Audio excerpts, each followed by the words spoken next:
Chapter 14. Ina.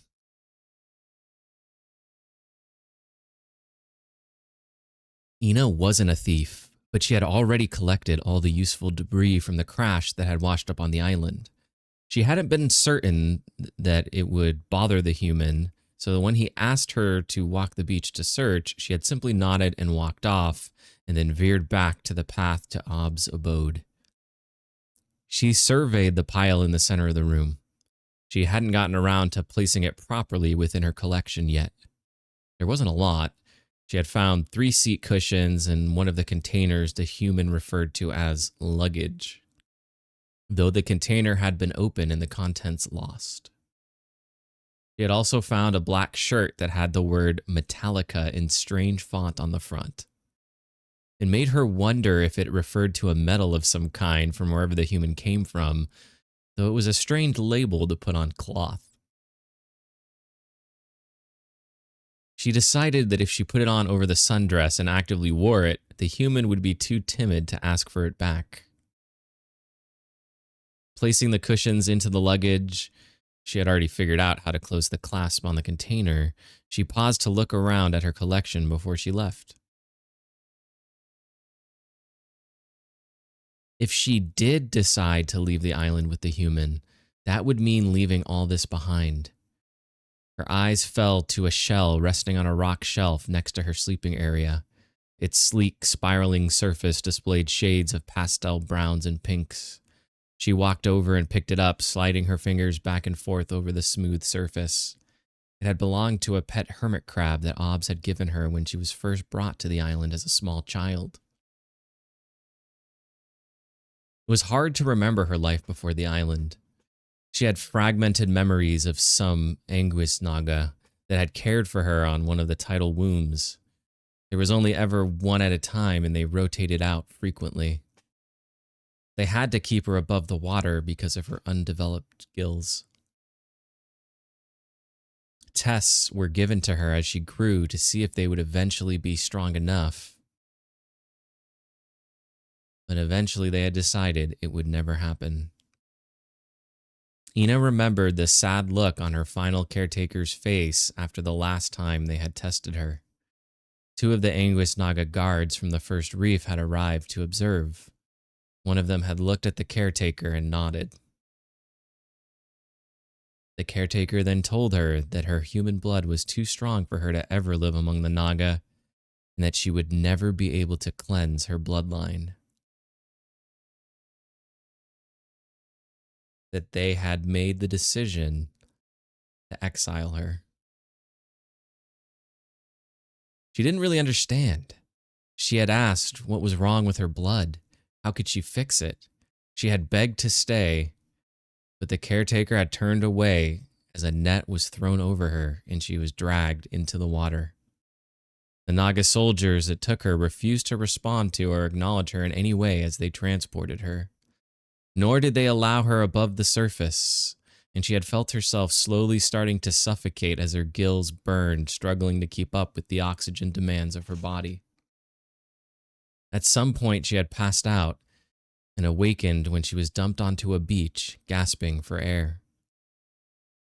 The 2 soldiers looked at her with disgust as she struggled to breathe, and one spoke firmly for the first time. For the traitorous crimes of assisting a human, eloping with a human, and carrying a human spawn to term, your mother has stained your blood with dishonor. The profane actions of your father are many, but the most damning sins resulted in the death of Ikoria Sia. For this, your blood remains cursed. The Anguis Naga guard sneered and flicked its forked tongue, spitting some green venom onto the beach, where it sizzled for a moment and gave off a thin plume of smoke. As there is no surviving family to take on your parents' sins, and you have been judged incapable of ever cleansing yourself, you are to be exiled before your blood contaminates the Naga further. You will be permitted to live out the rest of your life on this island, however long that may be. You are banned from ever entering the waters, lest you contaminate them. You are banned from making contact with any Naga. If you violate these sanctions, you will be purged. The guard paused for a moment. I have been instructed to tell you that this is a mercy. Many wanted you purged immediately. Then the guard turned and nodded at the second Naga, and they both retreated back into the water, and she never saw them again. She had just sat there drained, hungry, alone, scared. She had cried for a long time until Obbs had found her. So, the Honorable Naga expect me to do their dirty work for them, eh? She hadn't understood at the time, but learned later that Obbs usually killed any Naga trespassing on his island.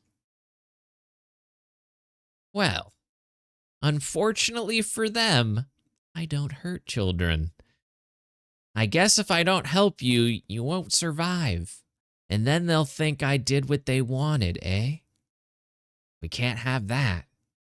He gave her a toothy human grin. Yes, I'm human, but if you want to live, you should probably follow me. I'm about to have lunch, and I'll share it with you. She hadn't known what else to do, so she followed him, and so had started her life on the island.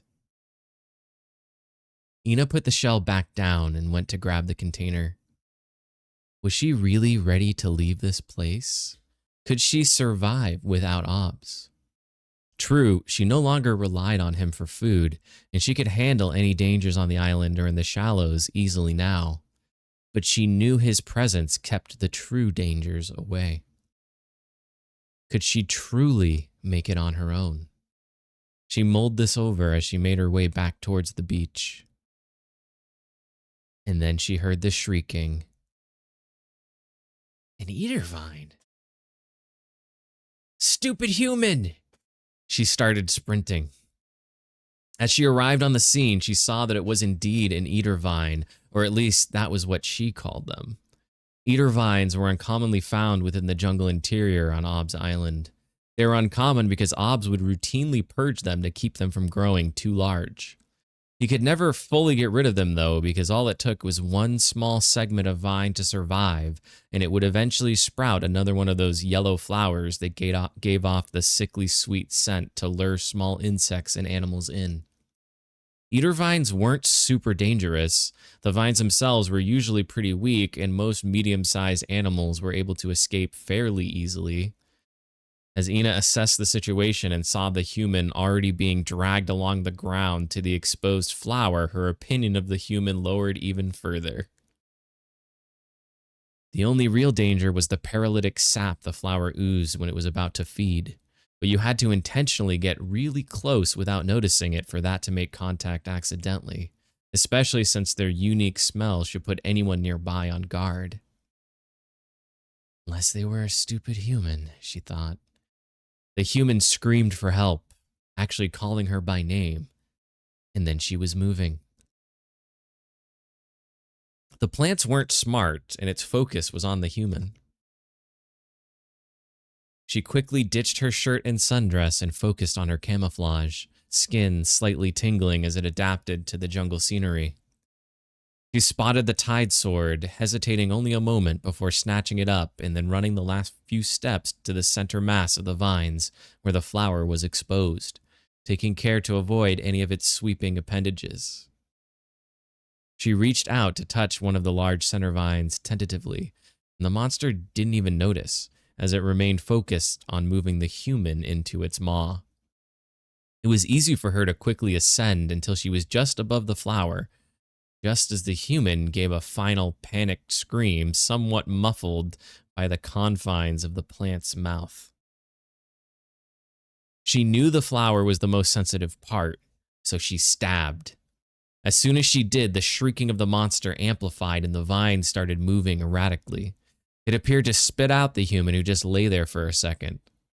Ina shouted at him to run as she saw the vine start to move towards him again. She tried to pull out the scimitar, but it was lodged in too tight. So instead, she held tight and jumped off. And as her body weight transferred to her grip, she felt the sharp blade shearing through the flower. As it exited through and out the bottom, she fell the last few feet but landed easily, immediately running. The vines all appeared to be converging and rubbing against the injured flower and paid her no notice. As she approached the human, who had splattered purple plant juice all over himself, she noticed he was squinting at her. Realizing she would be naked if she reverted now, she quickly snatched her clothes and pulled them over her head before shifting back. Ina opened her mouth to insult his stupidity, but as the human recognized her, his face erupted into a huge smile. Had anyone ever been that happy to see me? In her brief moment of stunned surprise, the human had thanked her and quickly closed the distance between them. What are you? And then he had collided with her, knocking her over to the ground and headbutting her. No, get off of me. He had quickly apologized, and she did see that his arms were paralyzed, but what had he been trying to do? As she picked herself off the ground, the human shouted, Ina, it infected you. You've got tentacles growing out of your head. Ina felt a jolt of fear as her hand whipped up to her hair and she felt the purple juice coating a few of her tentacles. As a foreign object that she could not control, it essentially outlined her normal anatomy, shattering the illusion created by her chromatophores. Oh no. She didn't know what to do. So she ran. She heard the human calling out behind her to wait, but she quickly left him behind. How could she be so stupid? All that work keeping the human alive, and now one mistake had exposed her. Obbs had drilled into her how important it was to never let a human see her, that humans viewed her kind as monsters. That was why he had demanded she train so hard before allowing her to leave. She eventually made it to the beach and dropped the tide sword. Ina started going into the water, but caught herself before she dove in. It was still too light out to be safe, so she turned and sullenly walked back and settled for splashing water onto her head to clean off the purple liquid. When she was sure she got it all, she went back onto the beach. Stupid, stupid. She grabbed a fistful of sand and squeezed it hard. That ridiculous purple juice had ruined her chance to... It was then she had realized that subconsciously she had already decided that she would leave with the human. When had she changed her mind? Especially now that she knew Obbs would never leave the island, the only alternative was years more of training until she was capable of traveling the length of Naga-controlled waters by herself in an ocean filled with dangers that even legendary adventurers would fear. It would be years more of being alone. An image of the human's appreciative, smiling face flashed in her mind, and she tossed it aside. It was only because he thought I was like him, she thought. Distracted by her thoughts, Ina didn't notice the faint disturbance in the water. She didn't hear the sand shifting behind her or the net flying towards her.